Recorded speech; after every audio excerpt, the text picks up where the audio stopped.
Hello everybody and welcome to another reading vlog. So this week is going to be a really fun week, or at least I hope so. So I'm participating in the Popculture Readathon, which it's a brand new readathon where it's doing pop culture. Their first theme this year, or this round at least, is 90s movies, which if you know me, I love the 90s. I was born in 1988, so I was a kid growing up in the 90s, and you know, I was a teen and tween in the 2000s, but 90s holds a lot of nostalgia for a lot of people, including myself, so I was like, I have to participate in this readathon. So it's a readathon that takes place all month long, but I'm going to use this week to really focus on it, to do the bingo board. And there's a plethora of bingo boards. There's like a thriller one where it's all about thriller movies. There's one for like the adults rom-coms and things like that. There's one for like kids movies, and the one I'm doing is Teen Dream, which is like the teen movies, which is 1000% my jam. So it's like a bingo board, typical. You want to go any way you can. So there's 10 things I hate about you boards sections on this that I knew I had to do that because it's my favorite movie. So the first one I'm doing is 10 Things I Hate About You, which the challenge for that is Enemies to Lovers. So I am using Today, Tonight, Tomorrow by Rachel and Solomon, where it's about two seniors that have they don't get along and then they do. So I'm using that for that one. Next up is Dazed and Confused. I haven't watched that movie and I don't have a strong desire to. Read a book you don't remember adding to your TBR. And I was like, I'm pretty good about that. Then I was like, oh yeah, I have a book on overdrive that I totally forgot I put on hold, and that is You Say It First by Katie Cotugno. So I forgot I was gonna read that, so there we go. It's a YA contemporary, which is probably the theme for this vlog as well. Next up I have Drive Me Crazy, another great teen 90s movie. This is fake dating trope. So for this one I'm using 10 Things I Hate About Pinky by Sanan Menon. This is about two characters that fake date, obviously. And then the last one is The Wood, which I've never watched that movie and I don't know much about, but I want to look into it and maybe watch it. And that is a coming of age story written by an author of color. For that I am using Year of the Witching by Alexis Henderson. This is a debut novel. It's very different from the books I'm reading this week, where it's like a cult and witches and fantasy, and it sounds really good. The cover is beautiful, so I'm excited to read it. I'm also planning to read The Mall by Megan McCafferty because it is a book about the 90s and the mall. So I was like, I have to read it for this readathon. So that's what we're gonna do. So I'm gonna try to make this vlog as 90s as possible if I can. So every day I'm gonna have a section of this video entitled We Love the 90s, which, if you don't know, is a classic VH1 show. Every day I'm gonna recommend you either a favorite 90s movie or show and a musician or band I really like the 90s. So today, to kick off, I thought I would talk about my favorite movie of the 90s and of all time, and that is 10 Things I Hate About You. If you don't know about this movie, it released in 1999, I believe, and we have several amazing stars in it. We have Heath Ledger, we have Julia Stiles, Joseph Gordon-Levitt, we have Gabrielle Union, Larissa Oakland, and if it's a modern day retelling of Taming of the Shrew.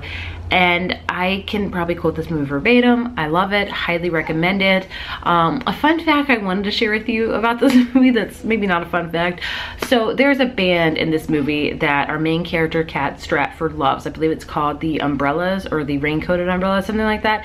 And that band, or at least the front singer, is Letters to Cleo. And Letters to Cleo is a very quintessential 90s band. And that's not the fun fact. The fun fact is that that same person, the girl Letters from Cleo, I think her name is Kate Hadley, was also the singing voice of Josie in Josie and the Pussycats, which was a kind of famous 2000s movie, or I'd say a cult classic. I just found that so funny, and the fact that they reference again Letters to Cleo much later on in Parks and Rec with Ben Wyatt loving them. I mean, come on. So 10 Things I Hate About You, I love it. It's been my favorite movie since I was a literal teenager, and it's just sharp and funny and very satirical, and the acting is superb, and it's just got everything you want for a teen movie. It's got romance, comedy, serious talks, family bond. It's just chef's kiss. So now moving on to my 90s music I want to recommend is talking about, since we talked about my favorite movie, let's talk about my first concert I ever attended, and that was Hanson. That was my first real band obsession, was Hanson. I was obsessed with Taylor Hanson. I loved Hanson so much. I remember very vividly my cousin and I going to that concert, and the night before we stayed up making posters for the concert, and we made t-shirts, like white t-shirts with puffy paint on them, and it was just a really fun time. Hanson this band that, you know, it's different seeing the different generations, you know, with people liking Jonas Brothers a lot, or One Direction, and Big Time Rush, I think. Me, it was Hanson, Spice Girls, Backstreet Boys, and NSYNC, and Britney Spears. Like, those were my 5 that I was beyond obsessed with. Hanson was my first concert I ever attended, and I had fun every single second of it. So are my 2 We Love the 90s segments. I hope you enjoy this segment every day. I'm excited for this week. And I love the 90s. I think a lot of us do.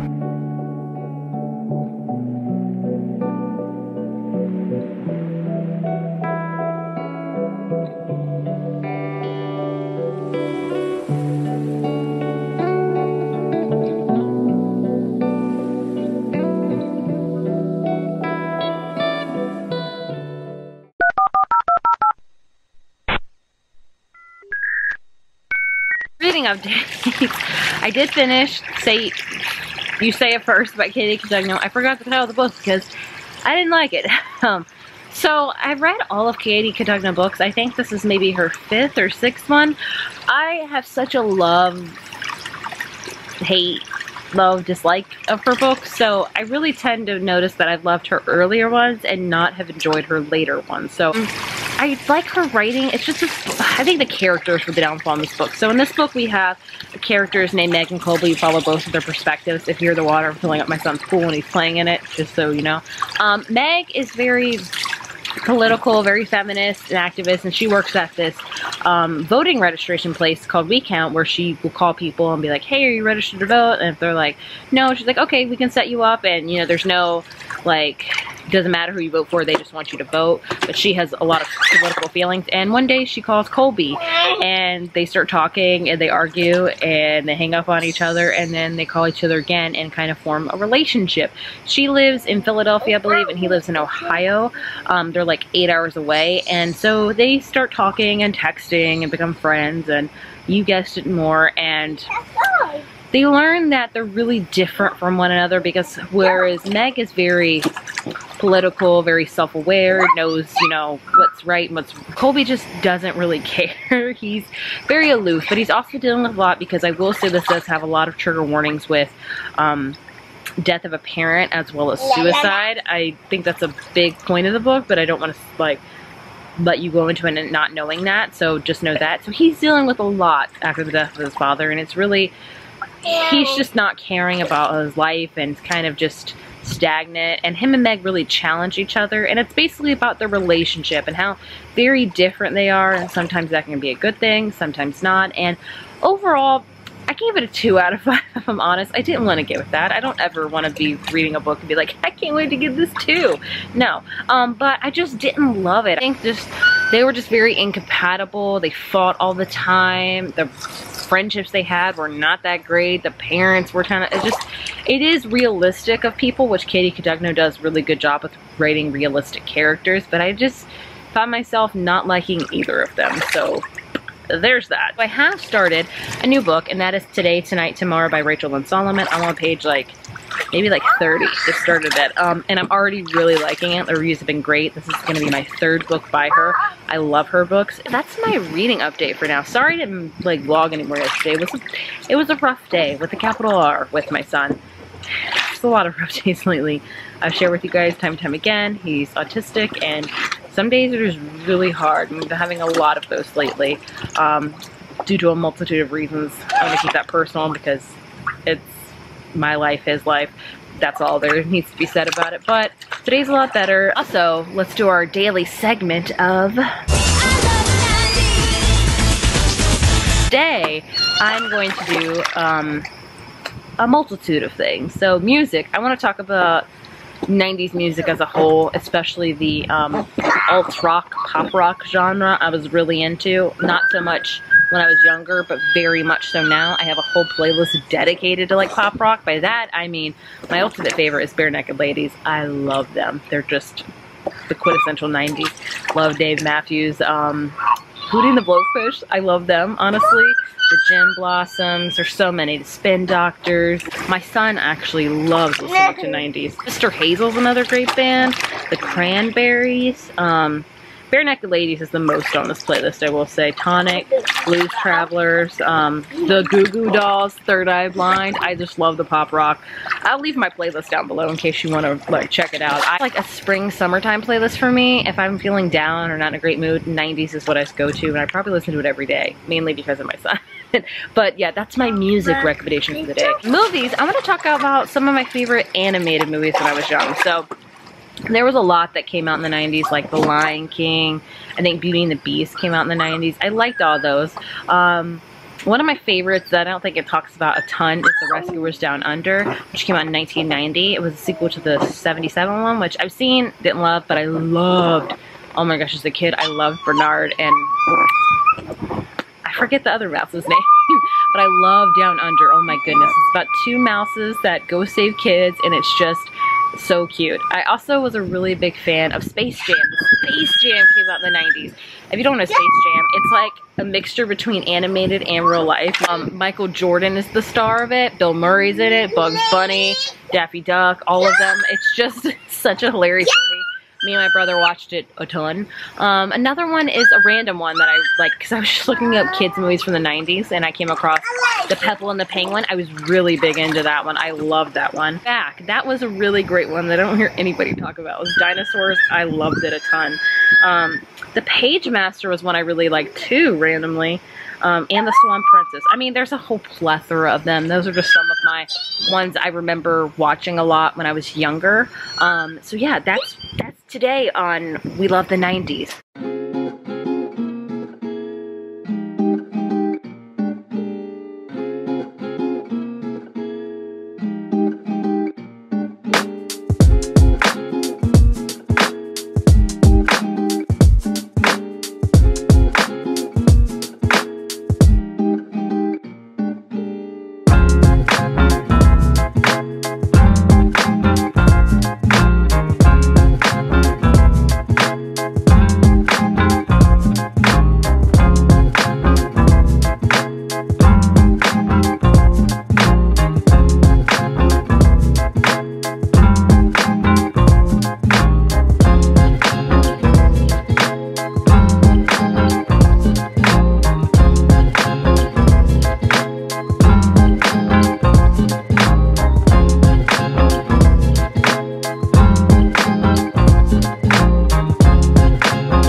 We'll see how it goes. I like how it's all the seasonings you eat in one packet but I have a lot of seasonings, so if this doesn't work out, no love lost.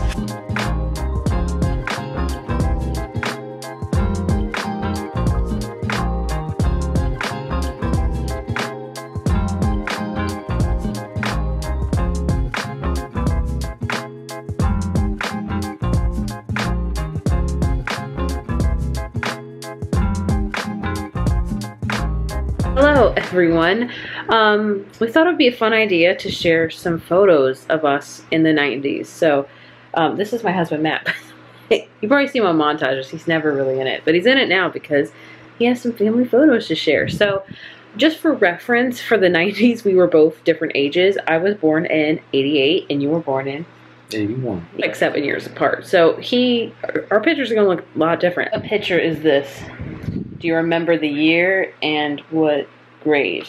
Well, my mom was so good about keeping up with stuff. She wrote the date on the back. First day of school, not sure. So kind of looking like a nerd, but thought I was the coolest kid ever. A new backpack and some new clothes. When did Back to the Future come out? 85. This looks like a young Marty McFly look, doesn't it? Not that cool, no. I mean, it's 1990. This is 1990 style, I'd say. This is Christmas 91. Got myself a Little Mermaid tent for Christmas. And I'm really excited about it. Another picture, sorry, I'm just gonna do this again because it goes with it. And it says, Heather and her new tent. Look at that hairdo. That's what my mom wrote. What's your next photo? I think I'll do a baseball photo. Baseball is big part of my life. This is me on the expos. I'll hold them if that's okay. Yeah, snapshot 91. Look at that young Matt. This is a picture, I don't know what year it is. It's definitely in the 90s. Let me just say, my mom dressed me in a lot of interesting dresses. This was a school photo, and it was where you bring your favorite item. And I brought a bear, and it's just, hold on, come on, focus. It's a lot. We got a lot going on here. It looks like there's a tablecloth on my dress. Doesn't that look like a doily tablecloth? And I brought a bear, and I put this really old, I think it's from my grandmother's brooch on it, and I'm wearing this. I'm serious. And it's like a pastel background. My mom put me in so many dresses like this. I mean, like, it's great style. It fits with the 90s, but like, that's me as a youngster. Church portrait type of thing. Trying to do the spikes. You do this to your hair yourself? I'm sure I had some assistance, but yeah, sure. That's the style. You're 9 years old in this. 9 years old. Look at that fly guy. Yeah, right. The main one I wanted to share in this whole clip is this one because it literally screamed 90s, and it literally screams like the epitome of my childhood. It's a Christmas, I don't know when. I want to say it's probably late 90s because it's a Christmas and I got the Spice World CD and I got a Tiger Beanie Baby and I was living large. Like, I was really excited. I think this year I also got a Tamagotchi. That was a big thing. I was not good at that. Like, my cousin had like 3 of them. But tell me this photo is not straight up 90s girl. Like, it is perfection. Last one. Oh, this is gonna be the last one that you're gonna show? Yeah. Okay. This is age of... just more baseball photo. Chip team right here. Oh, this is what... Wait. 92. Oh, okay, my fault. This is one of my favorites of Matt. I feel like you and Noah look really similar in this. Maybe so. This is me and my brother on the Oscar Mayer Wienermobile. This is me and my brother, Christmas 95. So my brother is really young. We're in Batman pajamas. Look, I think we're opening some VHS tapes, so yeah. So this one, I get a lot of comments that Noah, our son, looks a lot like me, which there's no denying that, but he looks identical to my younger brother. Like, when he was young, that is, don't you think that's like Noah? Like, it's ridiculous how much. So my genes are strong. Another, look at this. I'm wearing a butterfly shirt, and I got some butterfly clips in, and my smile is horrendous. I think this was like 5th or 6th grade. Woof. That was our trip down memory lane. The 90s memory lane. Did you really enjoy the 90s? Yes. Well, I appreciate the 90s more and more these days. What's your top favorite show and movies from the 90s? Okay, just give me some shows that you watch. Yeah, Saturday Night Nickelodeon. You got your Doug. You got your Are You Afraid of the Dark? Hey Dude. Salute Your Shorts. All that. Salute Your Shorts. Welcome Freshmen. Real Monsters. We just went down that. Oh yeah, we've been, because of this, I've been YouTubing a lot of stuff. TGIF. What was on TGIF? We had Family Matters, Full House. Oh yeah. Boy Meets World. Anyway, that was our 90s talk. Hope you enjoyed. Bye. Oh, as if. Hello everybody, happy Tuesday. Today I finished Tonight, Tomorrow. That's funny, today I finished Today. Anyway, by Rachel and Solomon. And I love this. I honestly would give it a 5 out of 5. It's a YA contemporary, and this is her first foray into like rom-com, really just cute to the core.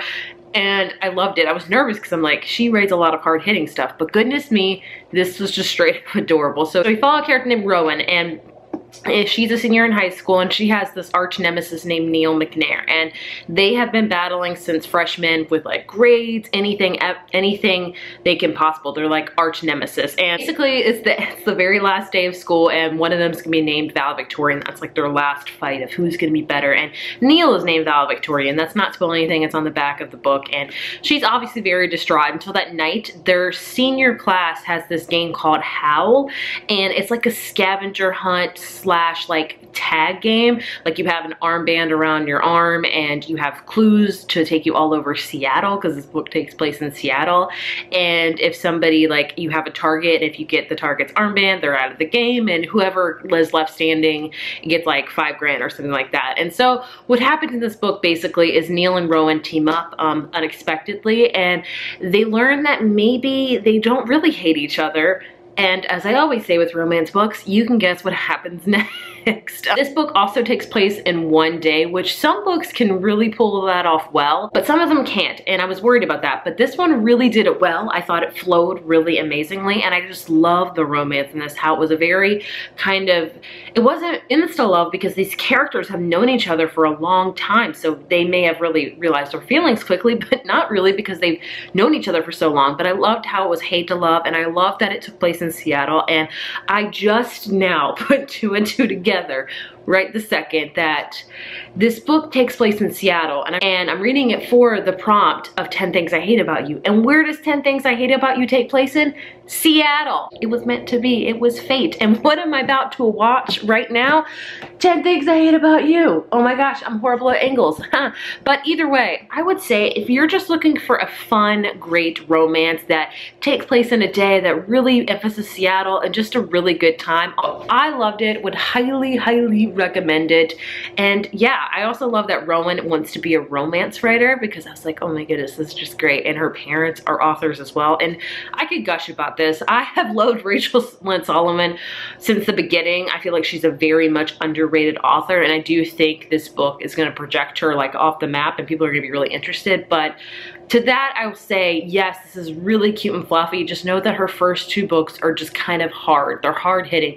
They're not going to be as cute as this one, but they're still really good. Now moving on to 10 Things I Hate About Pinky. This is for my fake dating trope for Drive Me Crazy. So if you haven't already guessed, the reason I'm watching 10 Things I Hate About You is because I just finished the prompt, and because it's my favorite movie. I probably watch it once a month, honestly. So that's what we're doing tonight. Oh, on to our daily segment.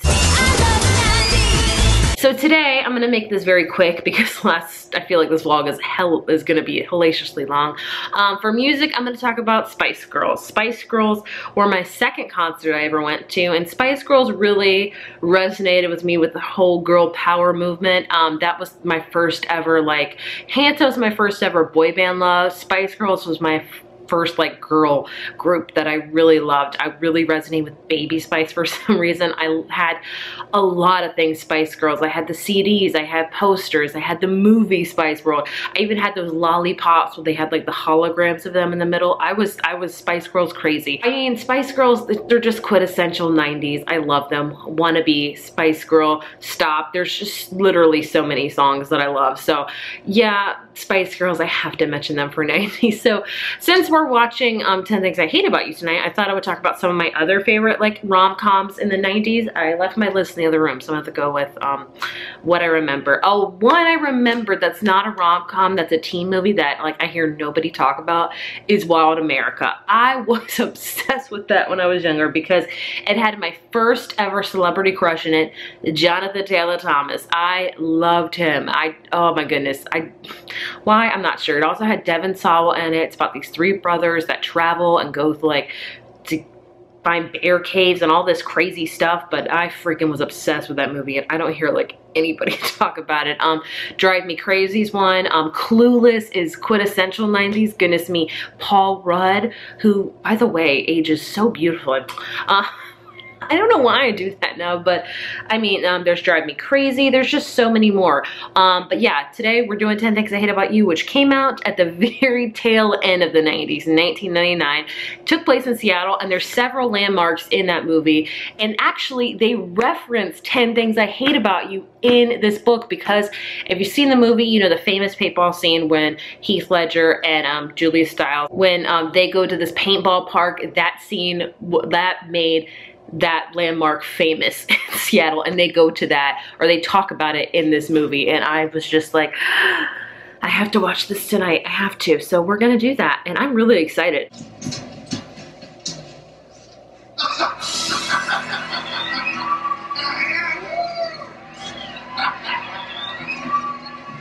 Date please. I'm sorry. It looks like you'll just have to miss out on the witty repartee of Joey Eat Me Donner. You suck. You suck. This is a very infamous scene because it's got an infamous sculpture with the troll, I think it's what it's called, where he's crushing a Volkswagen. It's in Seattle Landmark. I must visit it. I must recreate this scene.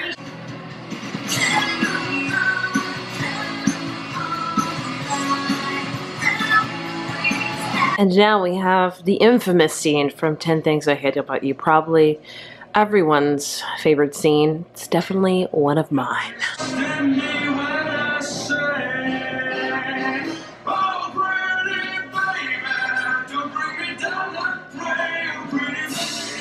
Another infamous scene that made like Seattle like have a new landmark, I guess. I don't know, I'm not from Seattle, I can't speak for experience, but the paintball scene. An amazing scene.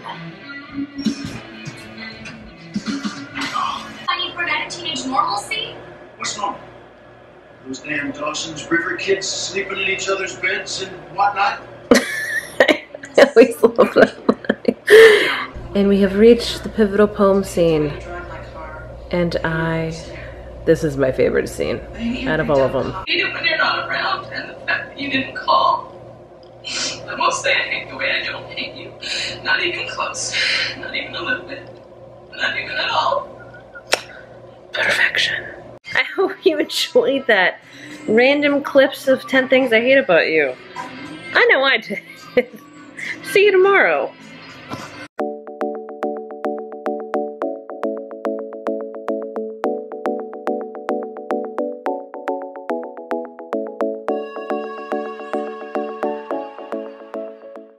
Welcome to Jurassic Park. What do they got in there? King Kong? Pig. If you give a pig a pancake. Noah wants to show you his library haul that we just got. What's that one? Dog. If you give a dog a donut, he loves this series, so I got the majority of them. If you take the mouse to the movies. Moose! And Moose. And these two that he's gonna show you. Oh goodness, where are you at? That we already own. Cat the cupcake, yeah. Those two we own. So I got the rest of them. From the library. He really loves books right now. He goes through phases with them, and right now he's in a very big book phase, which I am very happy about. Bye-bye. Nickelodeon. Somebody got a haircut. It's been like 4 months overdue. Oh, you got a haircut. Say haircut. It always amazes me whenever he gets his haircut how insanely grown he looks. He's 5, but he looks like he's 7 or 8 just with his haircut alone. It's insane. So now we do what we always do after a haircut because I've told you time and time again, my son is autistic and haircuts are a big deal for him. They used to be really, really hard. There's some times where it's really easy. Today was okay. It wasn't like super amazing, but it wasn't like nearly the worst we've ever had. So it's always a big deal for him to get a haircut. So we always reward him with ice cream afterwards because it's such a big deal for him. Okay, hold on. Because it's always such a big deal for him. So yeah, that's what we're gonna do, and I'll update you with reading soon. I promise.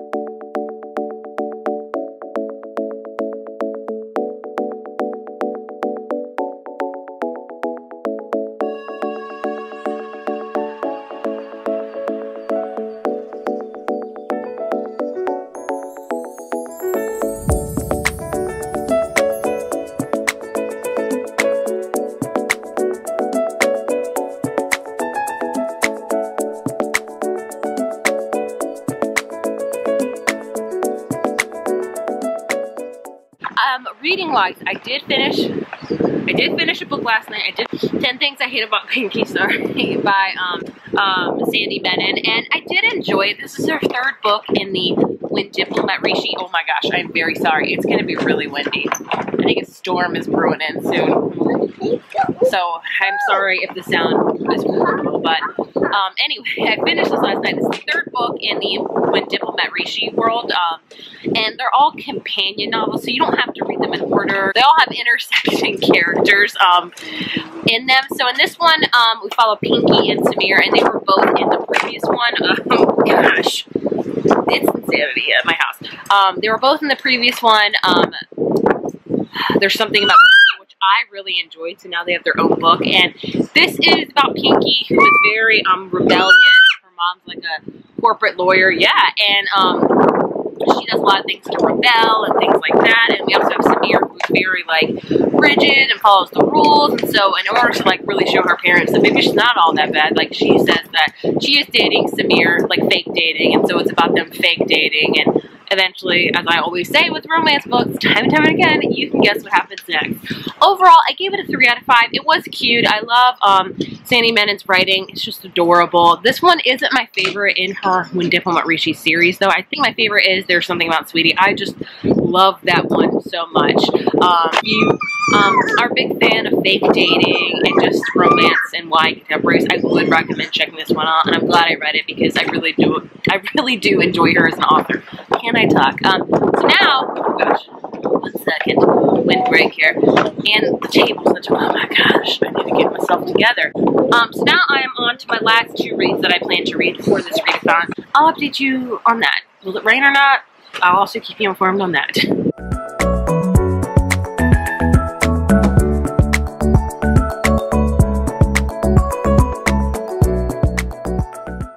So today on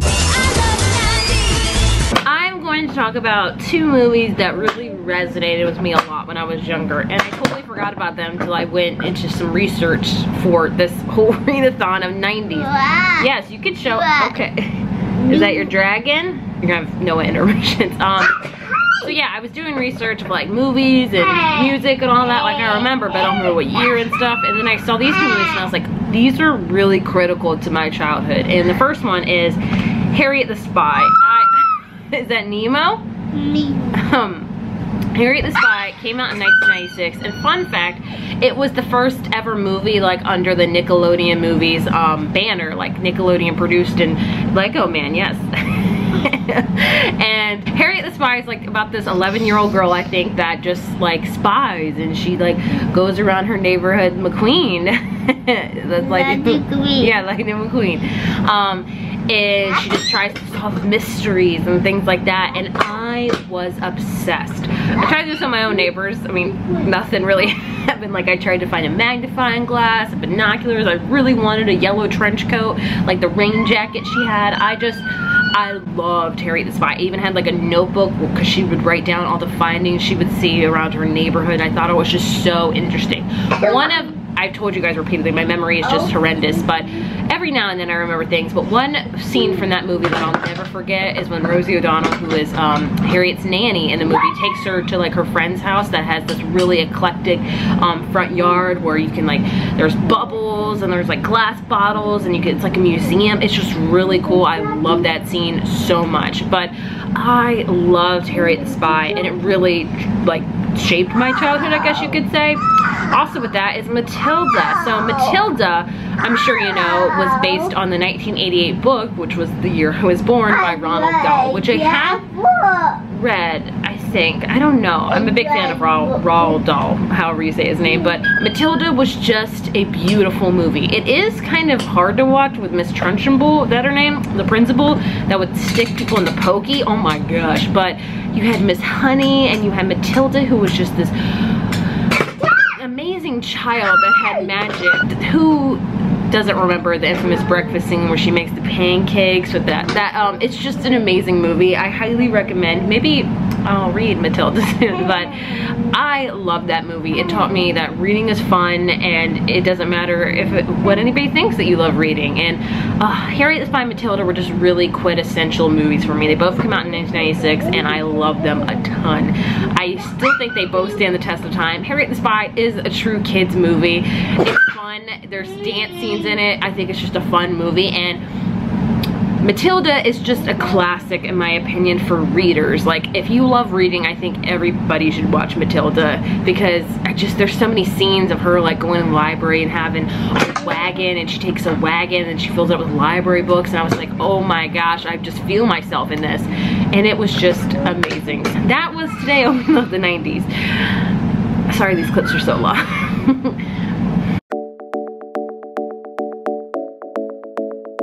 Yes, I'm aware I'm breaking out really bad right now. If you're a woman and it's getting near a certain time, you'll understand.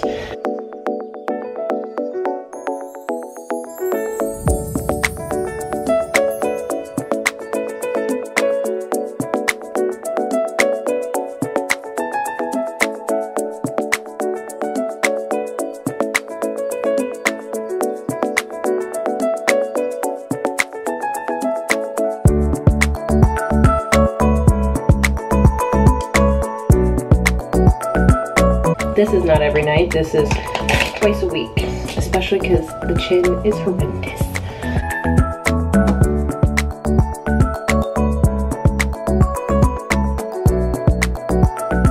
I know I look really weird right now, but I never do it on my cheek and stuff because that's actually really good. My T-zone is just a horrible place, so I just focus it on that. That look really scary, I'm gonna go.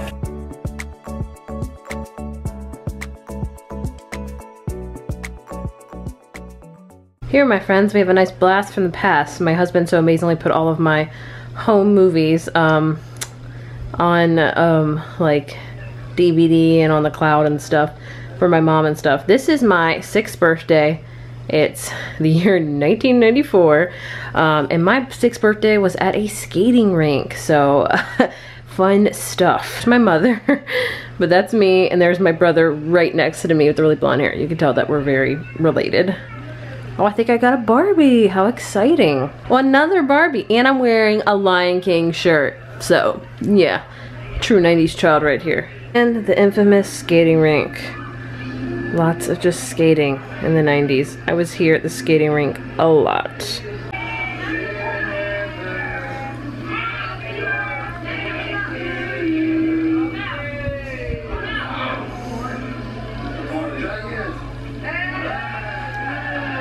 If you ever any doubt that Noah's mine, look at this. Literal identical of my son. It's insanity.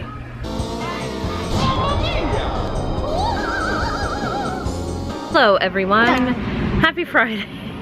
I did want to update you on reading. I am 60% of the way into The Mall by Megan McCafferty. I do plan to finish it here soon. It's a fast read and it's okay. I don't think you're gonna love this if you're not a big 90s fan. I'll say that because this is clearly, it name drops so many 90s things, especially in mall stores like B. Dalton. Oh my gosh, I miss B. Dalton so much. But a lot of it goes over my head because I was a kid in the 90s, so I wasn't a teenager, so maybe my husband should read this book. But it's okay. There's just not much to it. What did I do today? I went to pick up my groceries. Had to pick up dog food for my pup because she needs special dog food. And yeah, we're just outside because we are outside a lot in the summer, which is fine with me. Noah loves being outside, as you can see. So yeah, that's what today looks like. What else was I gonna say? Oh yes, our segment, our daily segment today on. I wanted to talk about a movie that released in the 90s that I did not watch in the 90s. I just discovered this movie maybe like 10 years ago. It's That Thing You Do. My husband is really big fan of it, and I think he watched it in the 90s when it came out because he's a little bit older than me. But he introduced it to me, and I love it. It's definitely an underrated movie. Like, I don't hear nearly enough people talk about That Thing You Do. And I love it. I want to say this is one of the first productions that Tom Hanks did under his Playtone Records, which is kind of based off this movie because the band in That Thing You Do signed under Playtone Records, so he has this whole production company called Playtone Records. I think Tom Hanks also directed this too. I love Tom Hanks. Liv Tyler was in it. Some other people, Tom Everett Scott, I believe. Ethan Embry. I love Ethan Embry, a total underrated actor, as well as this other guy. I can't remember his name. But anyway, it takes place in 1964. But it came out in the 90s. So I feel kind of weird saying that, but it came out in the 90s, so I'm going to recommend it. But anyway, It's about this band. They're called The Wonders, and they live in Lake Erie, Pennsylvania, and they come up with this song and they get big, and it's all about their rise to stardom and their downfall in stardom. And it's just a really funny movie. I love it. It's a gem of a movie. You're gonna laugh, you're gonna sing along, you're gonna be obsessed with the soundtrack, which leads me to our music. I love the soundtrack of it. I love all of the songs in it. It's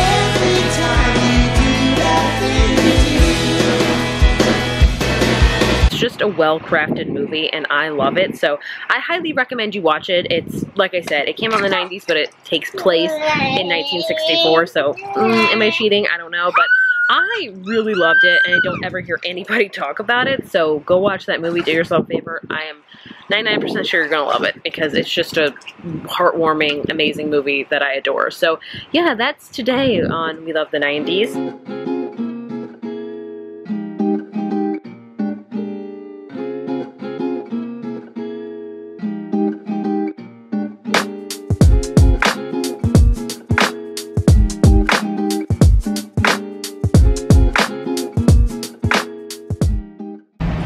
And just like that, I am back. I finished Them All by Megan McCafferty. Why am I holding this up? I have a picture up so you can see.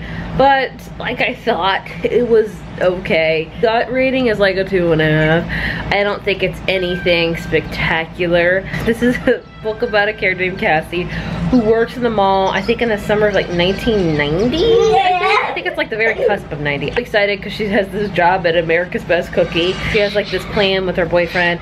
They're gonna like go to college in New York. It's gonna be amazing. They're super smart, and then he breaks up with her and he cheats on her and all this stuff, and she's like really distraught so she can't work at the same place he does, so she gets a job at this clothing store with like her ex-best friend, and that's about it.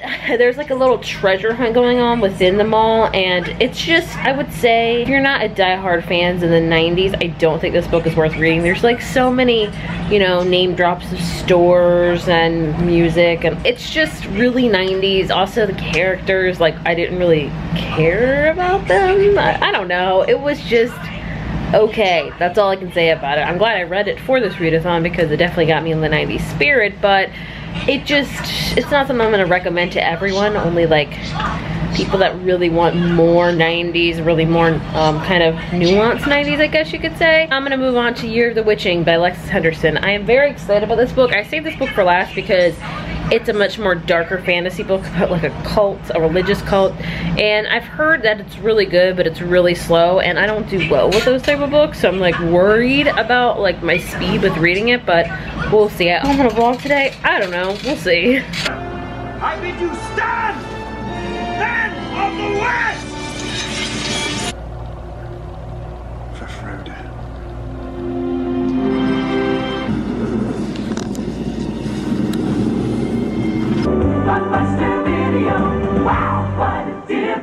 So, I didn't vlog at all yesterday. I am so sorry about that. I just got caught up in housework with cleaning, and Matt was painting our bathroom, and I also visited Michael's for the first time this entire year, I think, and they had like all of their spring, summer flowers 75% off, which is when I go, so I got a whole bunch of fake flowers that I put around the house for like $15 for all of them, so I was pleasantly surprised about that. And yeah, that's what we did yesterday. Today we've just haven't done much either. Matt's mowing the grass right now, if you can hear. My son's playing ABC Mouse, and it's been a day with him. So Sundays seem to be a really rough time for him, but yeah, and if I'm honest with you, I have not been reading. So I am still currently reading Year of the Witching, and I just haven't had time, honestly, which is unlike me because I can usually bounce a lot of things, but not this weekend. So I'm only 18% of the way into it. Do I foresee myself finishing this today? Absolutely not. I'm going to try to at least get 50% of the way today, and then I'm going to update you tomorrow on just my overall feelings about it and everything like that. And I am caffeinating it up right now. I also want to share some book mail I got. The first one is actually a package I got from I Read YA, or Disney Hyperion, if I believe, and they sent me a copy of The Voting Booth by Brandy Colbert, which comes out next month, I believe, which is really awesome. I'm super excited about it. Have I read a Brandy Colbert book? Super excited for that. They sent me like a little poster of it. it. They sent me a whole bunch of pins, which is great because I'll pop these in a giveaway. They also sent me like the little like college banner, or just a banner, I guess you could say. It says "Make It Count," as well as a sticker. And they sent me this really cute, like big sweatshirt, I believe, that says "Make It Count." I forget. It's in my kitchen right now. But either way, thank you so much, Disney Hyperion, for that because I loved it. And then next up, I got some books that I had ordered in the mail. So the first one is The Poet X by Elizabeth Acevedo.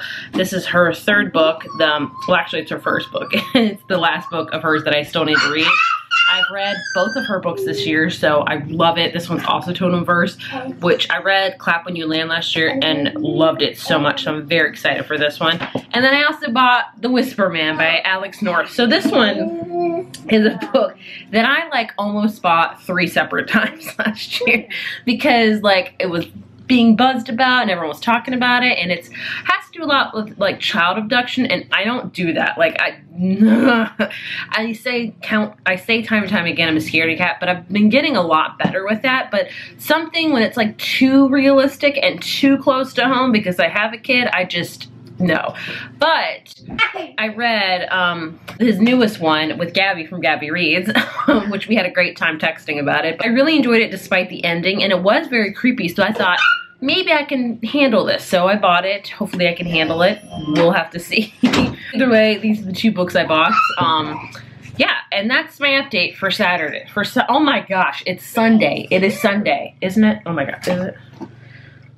It's Sunday. I need to get my life together. This weekend is, ugh. Am I that transparent? I want you. I need you. Oh baby, oh baby. Future Heather here, looking horrible. So, I recorded a clip yesterday and somehow the file got corrupted and I can't really upload it, so here we are today. So I'm gonna wrap this up very quickly because I do realize, because I'm editing this vlog right now, that it is a long vlog, so I apologize. So I'm gonna let you know I finished The Year of the Witching by Alexis Henderson. I gave it a 3 out of 5. I enjoyed it. It was very dark, mysterious. It was very much like a religious cult kind of thing about this character named Emmanuel who was living in this place called Bethel, and they really believed in the prophet, this one guy that's like, you know, the rule maker and stuff like that from the father. It was just very weird because they had very strict rules. They were very harsh on women. The prophet had multiple wives, multiple children from multiple wives, so it was definitely like polygamy almost, polygamist, is that the right word? So it was just very, you know, it also had like witches in it and stuff. I would recommend this if you're interested in trying out an adult fantasy. I don't think it's like I would say it's like a beginner fantasy. I think anyone could read it. It was a little slow, but I really enjoyed the character growth. There wasn't a ton of romance in it, but Emmanuel was a very strong character who knew what was right and what was wrong and really fought for her beliefs and fought for her family and herself and her friends, and she did things, I think, the awesome right way. But I did enjoy it. I gave it a 3 out of 5 because I didn't love the ending of it. I felt it was rushed and it all just happened so fast and it didn't make a ton of sense, but overall, I enjoyed how we got to there, if that makes any sense. And it is a book I recommend.